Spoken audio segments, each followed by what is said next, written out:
The massive alien ship came out of nowhere. One moment the sky above New York was clear and blue. The next moment, a shadow fell over the city that stretched for miles. People stopped in the streets and looked up. Cars pulled over. Children pointed at the sky. The world held its breath as the first visitors from another world made their presence known.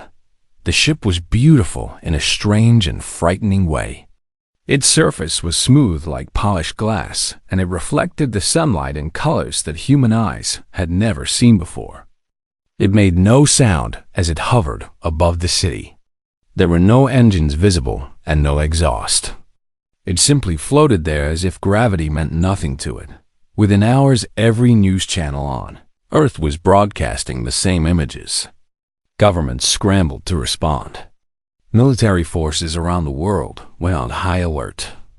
But the ship did nothing hostile. It simply waited. 3 days later, the aliens made contact. They sent a message in perfect English to every radio station and television channel on the planet. The message was simple and polite. They called themselves the Valoran Collective. They'd been watching humanity for many years. They came in peace and wished to establish diplomatic relations. They requested a meeting with Earth's leaders at a location of humanity's choosing. The world celebrated. People danced in the streets. Religious leaders called it a sign from heaven. Scientists wept with joy at the confirmation that humanity was not alone in the universe. Only a few voices urged caution. Only a few people asked the obvious question. Why now? Why us? What do they really want? Admiral Carol Peters was one of those people. She sat in her office at the Pentagon and watched the celebrations on her television screen with cold eyes. She had spent 30 years in the military. She had seen enough of human nature to know that nothing came for free. And she suspected that alien nature was not so different. She picked up her phone and called, a number that existed in no official record. A woman answered on the second ring. Commander Chun speaking. Amy, it's Peters. I need a status update on Project Lazarus. There was a pause on the other end. We're ahead of schedule, Admiral. The hull is complete. We're installing the weapon systems now. Another 18 months and she'll be ready for trials. Make it 12, Carol said. I have a feeling we're going to need her sooner than we thought. The diplomatic talks began 2 weeks later at a specially constructed facility in Geneva. The Valoran delegation arrived in a smaller ship that landed gracefully in a field outside the city. When the doors opened and the aliens stepped out, the watching crowds gasped in wonder. The Valorans were tall and thin with gray skin that had a slight blue tint. They had 4 eyes arranged in a diamond pattern on their faces, and their mouths were filled with small, sharp teeth. They wore flowing robes of silver and gold, and they moved with a grace that made humans look clumsy by comparison. Ambassador Kethra led the delegation. She was older than the others and carried herself with the confidence of someone who had done this many times before. She smiled at the human diplomats who came to greet her, and the smile did not reach her 4 eyes. Secretary Daniel Brooks was Earth's chief negotiator. He was a tall man in his 50s with gray hair and kind eyes that hid a sharp mind. He had spent 20 years as a diplomat, and he was very good at reading people. But reading aliens was something new entirely. Welcome to Earth, Ambassador, Daniel said as he extended his hand. We are honored by your visit. Kethra looked at the offered hand for a moment before taking it. Her grip was surprisingly strong. The honor is ours, Secretary Brooks. We have waited a long time for this moment. Humanity has much potential. We are eager to help you realize it. The talks proceeded over the following weeks. The Valorans were generous beyond anything the human diplomats had expected. They offered advanced technology that would solve Earth's energy problems forever. They offered medical knowledge that could cure diseases and extend human lifespans by decades. They offered protection from the dangers of space that humanity did not even know existed. All they asked in return was friendship and cooperation. It seemed too good to be true. Daniel Brooks smiled and nodded and thanked the ambassador for her generosity. But every night he returned to his hotel room and spoke with Admiral Peters through a secure channel. "They're hiding something," he said one evening. "I can feel it. Every time I ask about the details of this protection they're offering, they change the subject. And they never talk about the other species in their collective. It's like those species don't exist." Carol nodded on the screen. "My intelligence people have noticed the same thing. We've been scanning their communications when we can. The encryption is beyond anything we can break, but we've picked up enough to know they're talking to someone back home. And they're not happy about how long this is taking." "What do you want me to do?" Daniel asked. "Keep stalling. Buy us time. Commander Chen says she needs at least 10 more months to finish Project Lazarus. Whatever these aliens are planning, we need to be ready." Captain Jack Morrison was assigned to the security detail at Geneva. He was a young officer with a reputation for being observant and keeping his mouth shut. He spent his days watching the Valoran delegation and his nights writing reports about everything he saw. He noticed things that the diplomats missed. He noticed how the Valoran guards looked at humans the way a farmer might look at cattle. He noticed how Ambassador Kethra's smile disappeared the moment she thought no one was watching. He noticed the impatience in her voice when she spoke to her aides in their own language. One evening, he shared his observations with Commander Lisa Grant, his superior officer. She listened carefully and then showed him something on her tablet. It was an intercepted transmission that their codebreakers had partially decoded. "Integration timeline," Lisa read aloud. "Phase 1 acceptance. Phase 2 pacification. Phase 3 labor allocation." She looked up at Jack with grim eyes. "Does that sound like friendship to you?" Jack felt a chill run down his spine. "They're not here to help us. They're here to conquer us." Lisa nodded slowly. "And they think we're too primitive to see it coming. They think we're just going to roll over and accept whatever they offer." She closed her tablet and looked out the window at the Valoran ship in the distance. They have no idea what humanity is capable of. 6 months had passed since the Valorans arrived. The diplomatic talks continued in Geneva while the world watched and waited. Most people believed that humanity was on the edge of a golden age. They trusted the smiling aliens with their promises of technology and protection. They did not know what was happening in the shadows. Deep beneath the Rocky Mountains there was a bunker that appeared on no map. It had been built during the Cold War and expanded many times since. Now it served as the headquarters for Earth's most secret military project. Admiral Carol Peters stood at the center of a massive control room and watched her people work. Commander Amy Chung approached with a tablet in her hands. She was a small woman with sharp eyes and a brilliant mind. She had been recruited straight out of MIT 15 years ago and had spent every day since then preparing for a threat that most people did not believe existed. "The Resolute is ready for her first systems test," Amy reported. "All weapons are installed. The stealth systems are online. We just need to run the final diagnostics." Carol took the tablet and studied the data. The numbers were impressive. The ship they had built in secret was unlike anything that had ever existed. It used technology that humanity had developed in hidden laboratories around the world. Technology that the Valorans did not know about. Technology that would give them a fighting chance if diplomacy failed.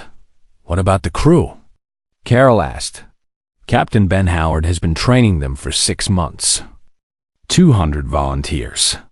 Every one of them knows the risks. Every one of them is ready to die for Earth if necessary." Carol handed back the tablet.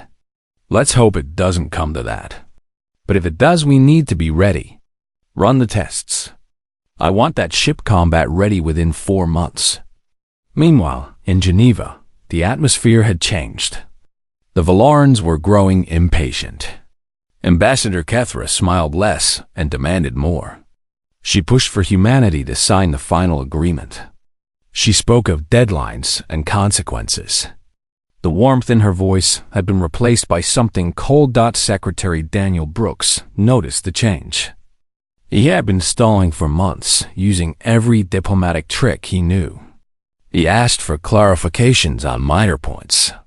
He requested additional studies on the technology being offered. He invented bureaucratic obstacles that required time to resolve. But he was running out of excuses. One afternoon, Kethra called him to a private meeting aboard her ship. Daniel went alone, as she requested. The interior of the vessel was cold and sterile. The walls were bare metal, and the lights were harsh. It felt less like a diplomatic ship and more like a prison. Kethra met him in a room with no windows. 2 armed guards stood behind her. She did not offer him a seat. "You have been wasting our time, Secretary Brooks," she said. Her voice was flat and her 4 eyes stared at him without blinking. "The collective has been patient with your species, but our patience has limits." Daniel kept his expression calm. "I apologize if our process seems slow, Ambassador. Earth has many nations with many governments. Reaching consensus takes time. Time is a luxury you do not have." Kethra stepped closer. "Let me be clear about your situation. The collective controls over 2,000 star systems. We have existed for 40,000 years. Every species we have contacted has joined us. There is no other option." Daniel tilted his head slightly. "And what happens to species that refuse?" Kethra's mandibles clicked together in what might have been a laugh. "No species has ever refused. They understand the alternative, which is..." The ambassador's 4 eyes narrowed. "We do not destroy species, Secretary Brooks. That would be wasteful. We simply help them understand their proper place in the galaxy. Their populations are relocated to worlds where they can be productive. Their cultures are preserved in our archives. Their children are educated in collective schools where they learn to be grateful for their role in our society." Daniel felt his stomach turn, but he kept his face neutral. "That sounds less like partnership and more like slavery. Such an ugly word." Kethra waved her hand dismissively. "We prefer the term integration. And your species will be integrated, Secretary Brooks. The only question is whether it happens peacefully or not." That night, Daniel transmitted a full recording of the conversation to Admiral Peters. Within hours, it was shared with every world leader. The celebration stopped. The fear began. Humanity finally understood what they were facing. In the bunker beneath the mountains, Admiral Peters addressed her senior staff. The mood was grim but determined. They had known this moment would come. They had prepared for it as best they could. "The Valorans have 17 warships in orbit around Earth," Carol said. "Each one is capable of destroying entire cities. Their technology is centuries ahead of anything we can field conventionally. But they have one weakness." She pulled up an image of the Resolute on the main screen. The ship was beautiful and deadly. Its angular hull was designed to scatter sensor signals. Its weapons were based on principles the Valorans had never imagined. "They think we are primitives," Carol continued. "They think we have nothing that can threaten them. They have not bothered to scan the asteroid belt where we built this ship. They have not noticed the weapons platforms we have hidden on the moon. They see what they expect to see.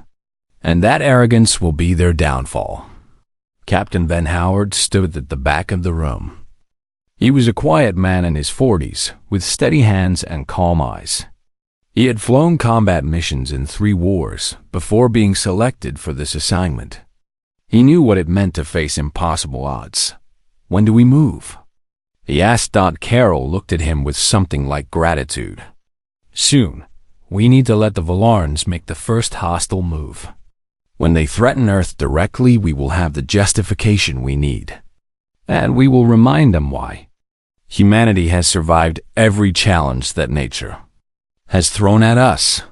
She paused and looked around the room at the men and women who would carry the weight of human survival on their shoulders.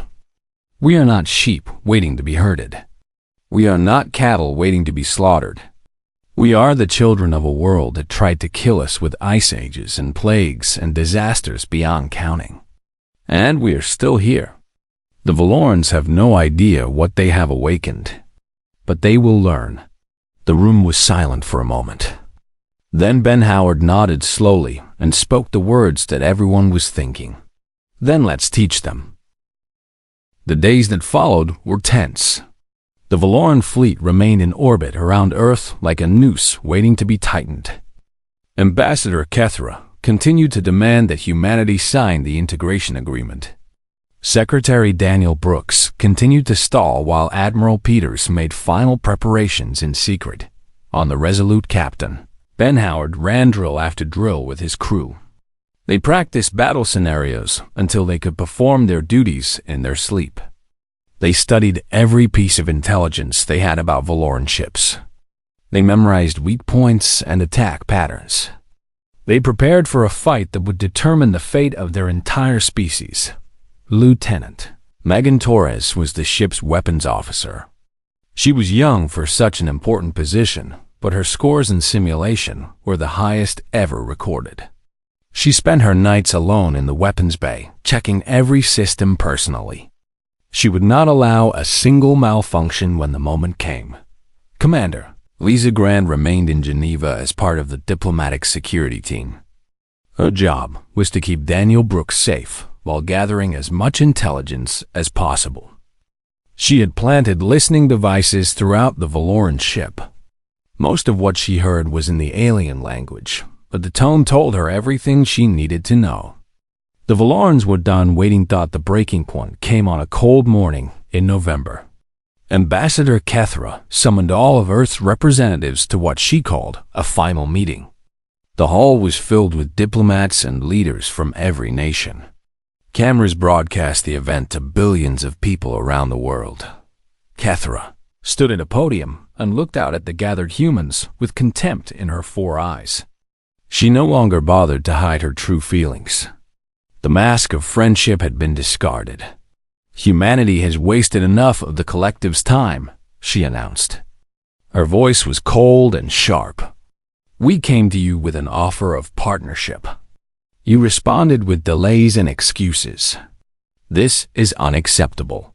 She pressed a button on her podium and a holographic display appeared above her. It showed the 17 Valoran warships in perfect formation around Earth. Each ship was highlighted with targeting.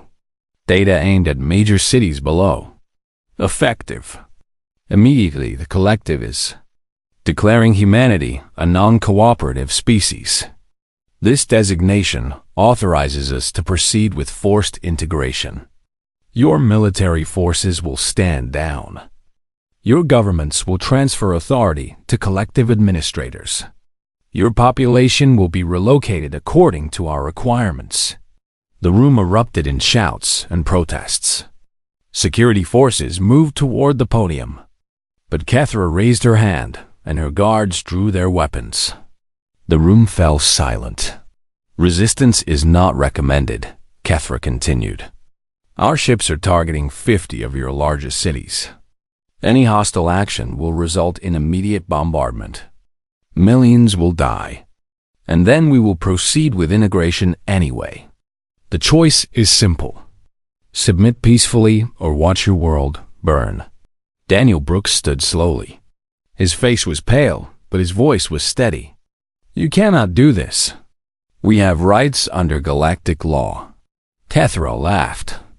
It was a harsh sound that echoed through the hall. Galactic law is whatever the collective says it is. And the collective says that humanity belongs to us now. In the bunker beneath the Rocky Mountains, Admiral Carol Peters watched the broadcast with clenched fists. Around her, the command staff waited for orders. The moment they had feared and prepared for had finally arrived. Admiral, Commander Amy Chun said quietly, The Resolute is standing by. Captain Howard is requesting permission to launch. Carol took a deep breath. Everything they had worked for came down to this moment. If they acted too soon, the Valorans might detect their approach. If they waited too long, cities would burn. The timing had to be perfect. "Tell Ben to hold position," she ordered. "We need to get Daniel and Lisa out of there first. And we need the Valorans to believe they have already won." In Geneva, Daniel Brooks looked at the alien ambassador with steady eyes. He had one final card to play. One last piece of theater to buy the time his people needed. "Very well," he said loudly enough for every camera to hear. "If those are our only options, then I suppose we have no choice. Earth will submit to the collective." Gasps filled the room. Some diplomats shouted in protest. Others wept. But Daniel raised his hand for silence. "However, I must insist on 48 hours to inform our governments and prepare our people.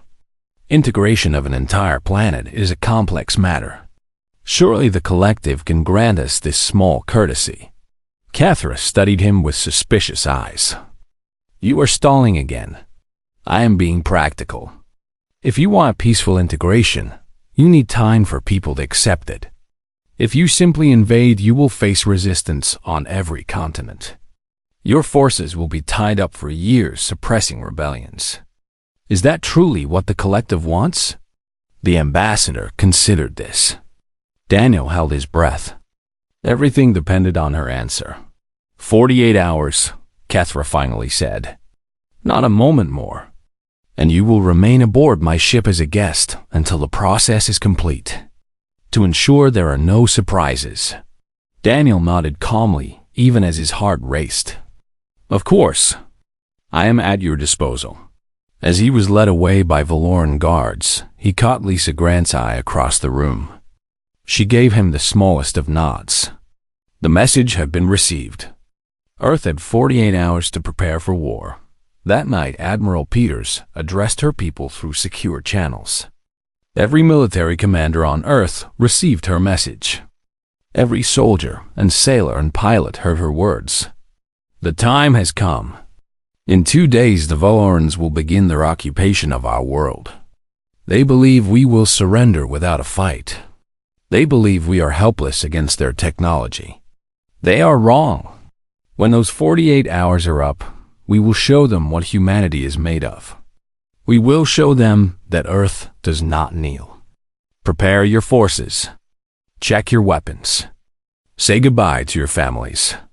And remember what you are fighting for. This is our home, and we will defend it with everything we have." On the Resolute, Captain Ben Howard gathered his crew in the main hangar. 200 faces looked up at him with determination in their eyes. They knew what was at stake. They knew that many of them might not survive. "We have trained for this moment," Ben said. "We have prepared for years. Tomorrow we will face an enemy that has conquered thousands of worlds. They have never been defeated. They have never met a species willing to stand against them." He paused and looked at his crew with pride. "Until now. Tomorrow we show the galaxy what Terrans are capable of. Tomorrow we fight for Earth." The 48 hours passed like a heartbeat. Around the world, people said goodbye to the ones they loved. Soldiers checked their weapons. Pilots climbed into their cockpits. Sailors prepared their ships.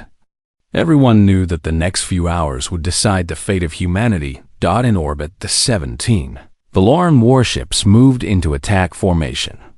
They arranged themselves in a perfect ring around Earth, with their weapons pointed at the helpless planet below. Commander Kethra stood on the bridge of her flagship and watched the countdown with satisfaction in her 4 eyes. In minutes, she would give the order that would end human resistance forever. Secretary Daniel Brooks sat in a holding cell aboard the flagship. He had spent 2 days as a prisoner while his captors prepared for the conquest of his world. They had not mistreated him. They simply ignored him like one might ignore an insect.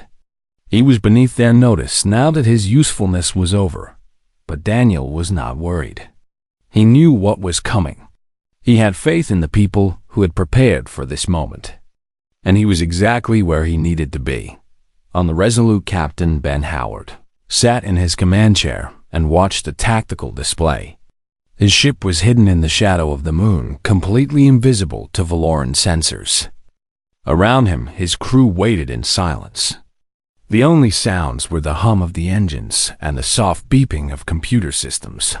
Lieutenant Megan Torres checked her targeting solutions for the 100th time. 17 enemy ships. 17 sets of coordinates locked into her weapon systems. She would not miss. "Captain," the communications officer reported. "We are receiving Admiral Peters. Secure channel." Carol's voice filled the bridge. "Ben, the deadline is about to expire. Kethra is preparing to give the bombardment order. We have one chance at this. Make it count." Ben nodded even though she could not see him. "Understood, Admiral. We will not let you down. I know you won't. Godspeed, Captain. Godspeed to all of you." The channel closed. Ben looked around at his crew. These were the best people humanity had to offer. Scientists and soldiers. Engineers and pilots. Men and women who had volunteered for a mission that might be their last. "All hands," he said. "Battle stations. This is not a drill. Weapons hot. Engines to full power. Prepare to decloak on my command." The Resolute came alive. Power surged through her systems. Her weapons charged with a low hum that grew louder by the second. Her engines built thrust that would launch her toward the enemy at speeds the Valorans had never seen. On the flagship, Kethra received word that the deadline had passed. She smiled and turned to her weapons officer. "Begin bombardment. Start with the city called New York. Then move to London and Tokyo. Let them see what resistance costs." "Yes, Commander." The order went out to the fleet. Weapons began to charge. Targeting systems locked onto cities filled with millions of innocent people. In seconds, the first shots would be fired. In seconds, the killing would begin. Then something impossible happened. A section of space between Earth and the moon rippled like water. Alarms screamed across every Valoran ship as their sensors detected a massive energy signature where nothing should exist. Before anyone could react, a ship appeared out of nothing. Resolute dropped her cloak and announced her presence to the galaxy. On the flagship, Kethra stared at her tactical display with all four eyes wide. "What is that? Where did it come from?" "Unknown vessel, Commander. Human design. But the size and the weapon signatures are impossible. They should not have this technology." Ben Howard's voice echoed across every Valoran frequency. "Attention, Valoran fleet. This is Captain Ben Howard of the Terran spaceship Resolute. You came to our world with lies on your lips and chains in your hands. You thought we were weak. You thought we were primitive. You were wrong." Kethra snarled into her communicator. "You have one ship, human. We have 17. This changes nothing. Then let me show you what one ship can do." The battle began. The Resolute surged forward at a speed that should have been impossible. Her stealth systems flickered back to life, making her appear and disappear like a ghost. One moment she was in front of the flagship. The next, she was behind it. The Valoran targeting systems could not track her. Megan Torres fired the first shot. A railgun round, traveling at a fraction of the speed of light, punched through the shields of the nearest warship like they were made of paper. The round continued through the hull and out the other side. The ship listed and went dark. "One down," Megan reported. 16 to go. The Valorans returned fire, but their weapons hit nothing but empty space. The Resolute was already gone. She danced through the enemy formation with a grace that mocked their clumsy attempts to catch her. Every time she reappeared, another Valoran ship died. On the flagship, Kethra screamed orders at her officers. All ships concentrate fire on those coordinates. Predict its movements. Destroy it. But the Resolute would not be destroyed. She had been built by human hands and crewed by human hearts. She carried the hopes of an entire species, and she would not fail them. Ben Howard guided his ship through the chaos with calm precision. Target the flagship. Take out their command structure. Megan locked onto the largest forlorn ship and smiled. With pleasure, Captain. The Resolute fired everything she had. Railgun rounds and torpedoes and energy weapons that humanity had never revealed to the galaxy. They struck the flagship in a devastating barrage that shattered its shields and tore through its armor. Kethra was thrown from her feet as explosions rocked her ship. Impossible. This is impossible. But it was happening. The flagship was dying. Around it, the rest of the Valoran fleet was being torn apart by a single, human vessel that should not exist. The battle lasted 11 minutes. When it was over, 12 Valoran ships had been destroyed. The remaining 5, including the crippled flagship, had surrendered. They drifted in orbit with their weapons powered down and their crews waiting to learn their fate. Earth people who had been watching the skies suddenly saw the flashes of light end. They heard the announcement on every channel. The Valoran fleet had been defeated. Humanity had one. In a holding cell aboard the flagship, Daniel Brooks heard the explosion stop. A few minutes later, the door opened and a human soldier in combat armor stood in the doorway. Secretary Brooks? I'm Lieutenant Torres. We're here to take you home. Daniel smiled and stood on shaking legs. It worked. It actually worked. Yes, sir. The Resolute sends her regards. The news of humanity's victory spread across the galaxy like fire through dry grass.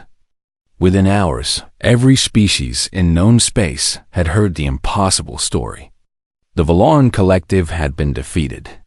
For the first time in 40,000 years, an undefeated empire had met its match. And that match was a species that most of the galaxy had never even heard of on Earth. The celebrations were unlike anything in human history. People flooded into the streets in every city and every nation. They hugged strangers and wept with relief. They looked up at the sky that had seemed so threatening just hours ago, and they smiled. Humanity had faced extinction and survived. Admiral Carol Peters did not celebrate.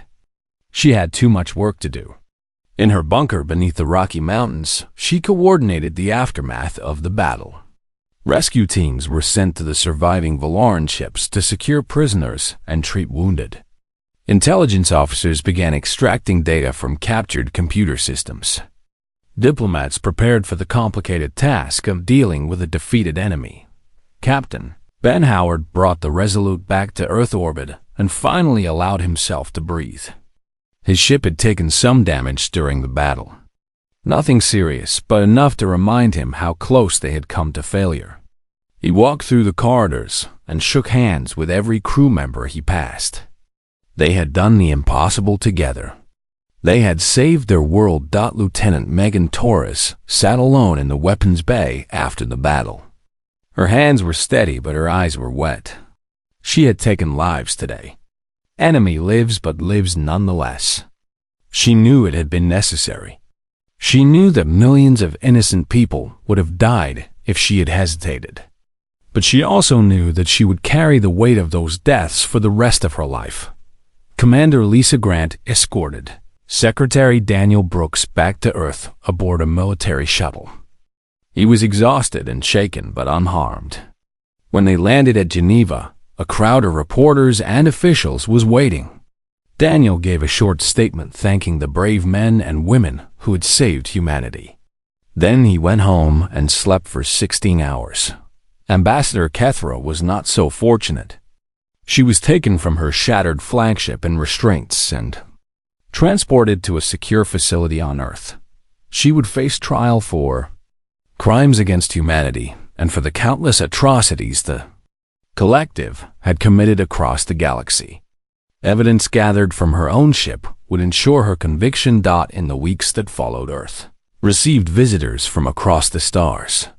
Species that had lived under Valoran rule for centuries sent representatives to meet the humans who had done what they could not.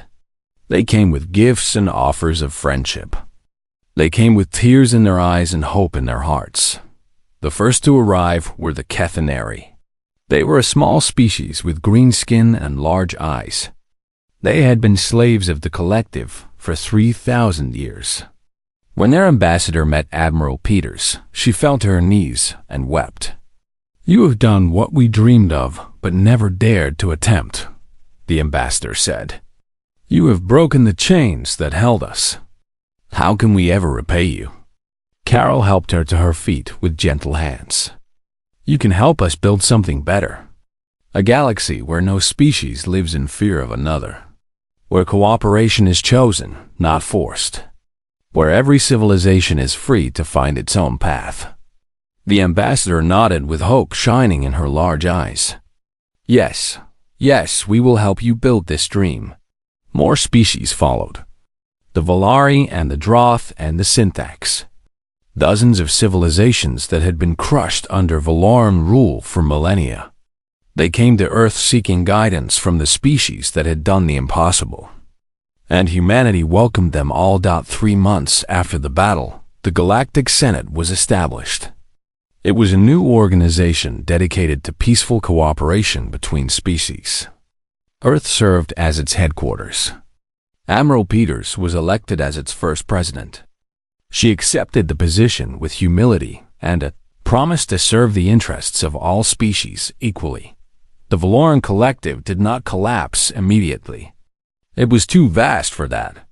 But without its fleet and without its reputation for invincibility, it began to fracture. Subject species declared independence. Administrators fled their posts. The empire that had ruled for 40,000 years began to crumble from within.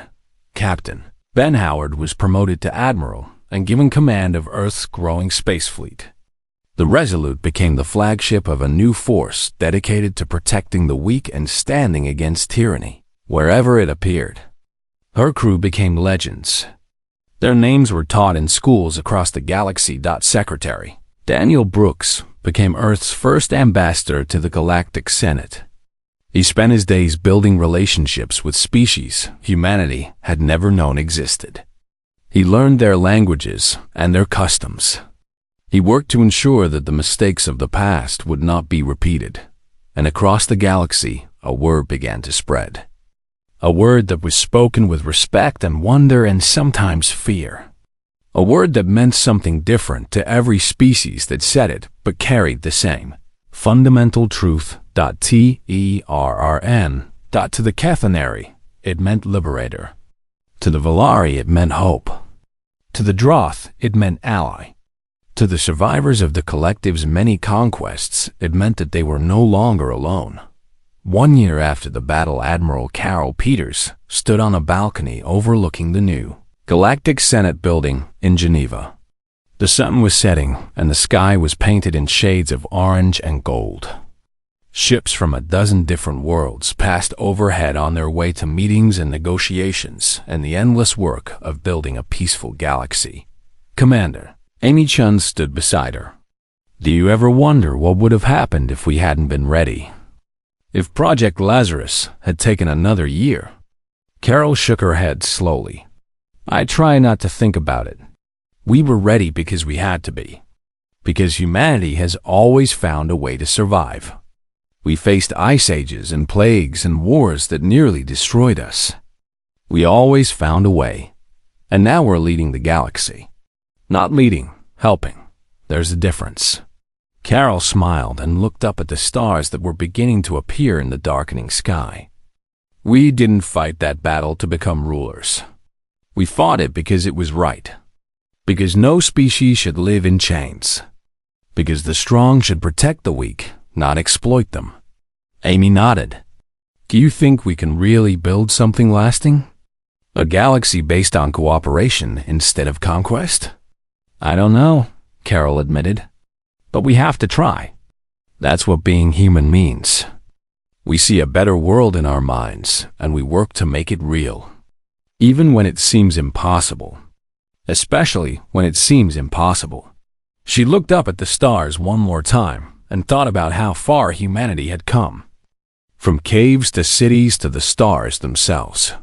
From fighting each other to fighting for each other. From fearing the unknown to embracing it, the galaxy was vast and full of dangers. There would be more challenges ahead. More battles to fight.